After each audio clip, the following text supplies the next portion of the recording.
Hi, my name is Dr. Amy Newberry, and I'm the owner and founder of Pelvic Prescription Physical Therapy and Wellness in Wilmington, North Carolina. Today we're going to be talking about pelvic wands, why you would need one, and how to use one. So a pelvic wand is basically a device that is used to help stretch the pelvic floor muscles and lengthen them.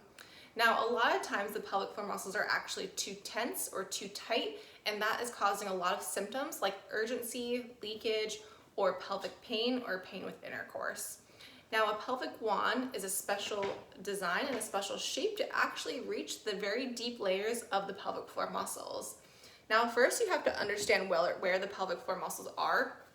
And your pelvic floor is basically a bowl or hammock of muscles at the base of your pelvis.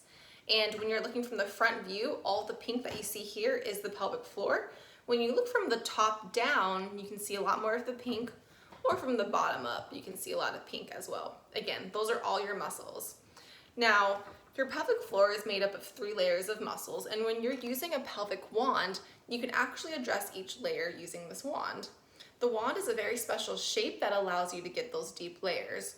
Now, some things that you need to know about the wand is this is the Intimate Rose silicone wand, and with that you do not want to use any silicone-based lubricant with this wand because it will degrade the integrity of the wand. So you'd rather use a water-based lubricant, for example, like slippery stuff. When you clean the wand, just use mild soap and clean it before and after each use. Now, when you are thinking about positioning for the wand, you're going to want to lie down in a reclined position. To get to a reclined position, you're going to want to stack up a bunch of pillows behind you like this, or if you have a wedge to lay down on, I would use a wedge. I do not have a wedge, so we're going to use some pillows. So see how the pillows bring up my upper body a little higher, and that way you can actually reach using the wand to the vaginal canal. So in that reclined position, you can easily reach the vaginal canal with the thick end of the wand. And when you insert it into the vaginal canal, you're going to put a lubricant on the tip and then insert right into the vaginal canal. And when you insert it, the skinny pointy end is going to be pointing up to the ceiling, and then that thick end is pointing down towards your rectum or your tailbone. Now, once it's in this position, you can check around, and this is only inserted to about that first line, so about to here, it might be inserted to layer 1. And then you can turn the wand to the side to target the left side, or you can turn it to the right side to get the right side. You can also pull it straight down to stretch towards the perineal body, which is this little area between the vaginal opening and the rectal opening. Now, to get to the deeper layers, you're going to insert the wand to about the second line on your finger, which is going to be about here, okay? So you can insert a little deeper, and once you're about this deep, you can turn the wand so that the pointy skinny end is 45 degrees from vertical, about here. And then now you're hitting the right side of your pelvic floor. And so from the outside, if you're laying down, it looks like it's to the left, this pointy skinny end. But if you look on the inside, you're actually hitting the right side of your pelvic floor. Now if you turn it, so let's say you turn it, you're going down, down, down, pointy end is going up the other side. Now the pointy skinny end is going to the right hip, but from internally you're actually getting the left. So it's flip-flopped of what you're seeing. Now you can insert to layer 3, which is up to the 3rd line on your finger.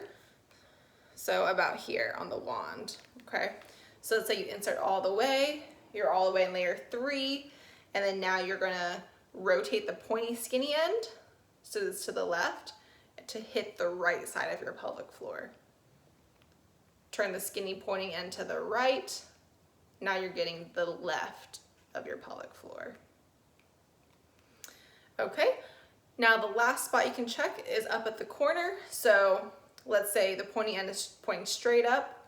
You're going to turn it all the way so it's pointing down, so it's 45 degrees from vertical if I were to draw a vertical line from here down the middle of my shirt.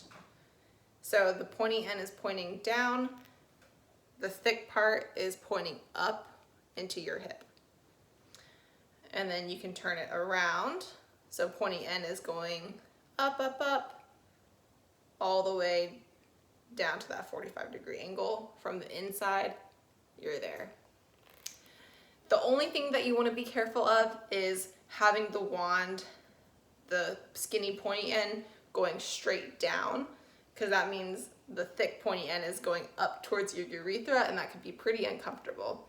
But otherwise, you're using the wand to find tender points or points that cause urgency, and you're using the wand to stretch the muscle.